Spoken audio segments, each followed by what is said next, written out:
Hello मित्रांनो, आपल्या सर्वांचं स्वागत आहे उर्मिला क्लासेस जीके मध्ये। आजच्या व्हिडिओमध्ये आपण अवकाशाला गवसणी घालणारी कल्पना चावला हिच्याबद्दल माहिती घेणार आहोत गोष्टीच्या माध्यमातून। हरियाणातील कर्नाल नावाच्या छोट्या शहरात एक गोड मुलगी जन्माला आली। तिचं नाव होतं कल्पना चावला। 17 मार्च 1962 रोजी तिचा जन्म झाला होता। लहानपणी कल्पनाला अवकाशात उडणारी विमानं, तारे, चंद्र बघायला फार आवडायचं। ती आईला विचारायची, आई हे विमान कसं उडतं? आई हसून म्हणायची, तू मोठी झाल्यावर स्वतः उडशील ग। त्या दिवसापासून कल्पनेनं ठरवलं, मी एक दिवस अवकाशात उडणार म्हणजे उडणारच। कल्पनाला अभ्यास करण्याची खूप आवड होती आणि शिक्षणाची पण तिला खूप आवड होती।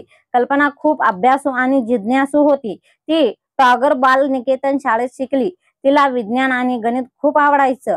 ती शाळेत नेहमी पहिल्या क्रमांकावर यायची। शिक्षक म्हणायची, ही मुलगी मोठं झाल्यावर काहीतरी मोठं करणार आहे। कल्पना चावलाने 12वी नंतर कल्पनाने एरोनॉटिकल इंजिनिअरिंग विमानशास्त्र शिकायचं ठरवलं। तिचे पंजाब इंजिनिअरिंग कॉलेज चंदीगड येथे प्रवेश घेतला। तिथे ती एकमेव मुलगी होती जी विमान तयार करण्याचं शिक्षण घेत होती। पण कल्पनाला भीती नव्हती। तिला फक्त तिचं स्वप्न तिला तिच्या मनासमोर दिसत होतं। कल्पनेचं शिक्षण पूर्ण झाल्यावर कल्पनेने ठरवलं की ती आणखी शिकणार। ती अमेरिकेत गेली आणि तिथं टेक्सास विद्यापीठातून मार्टस आणि कॉलोराडो विद्यापीठातून PhD केली। तेथे तिने अवकाश, रॉकेट, पृथ्वीचा अभ्यास यावर काम केलं। हळूहळू तिचे स्वप्न आता खरे दिशेला उडू लागलं। कल्पनेचं अंतराळवीर होण्याचा क्षण कल्पनाने खूप मेहनत घेतली आणि 1995 साली नासा मध्ये प्रवेश मिळवला। हीच तिच्या आयुष्यातली सर्वात मोठी पायरी होती। 2 वर्षांनी 1997 साली ती अंतराळात जाणाऱ्या मोहिमेत निवडली गेली। त्या मोहिमेचं नाव होतं कोलंबिया स्पेस शटल STS-83 असं तिला म्हणतात।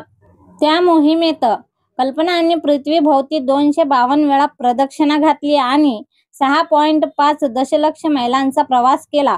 ती भारतातून अंतराळात जाणारी पहिली महिला अंतराळवीर ठरली।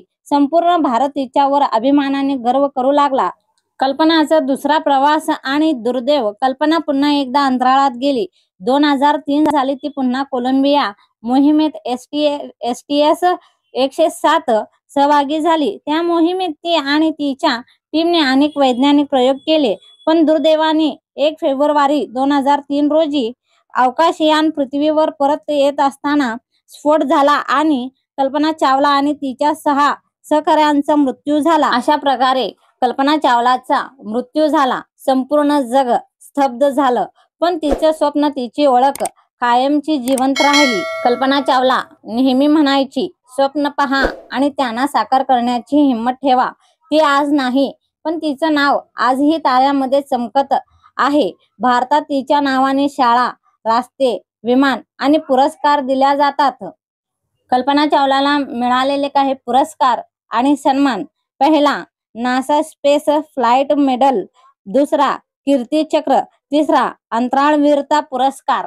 अशा प्रकारे तिला 3 पुरस्कार मिळालेले आहेत। व्हिडिओ आवडल्यास लाईक, शेअर अँड सबस्क्राईब करा आणि कॉमेंट करा।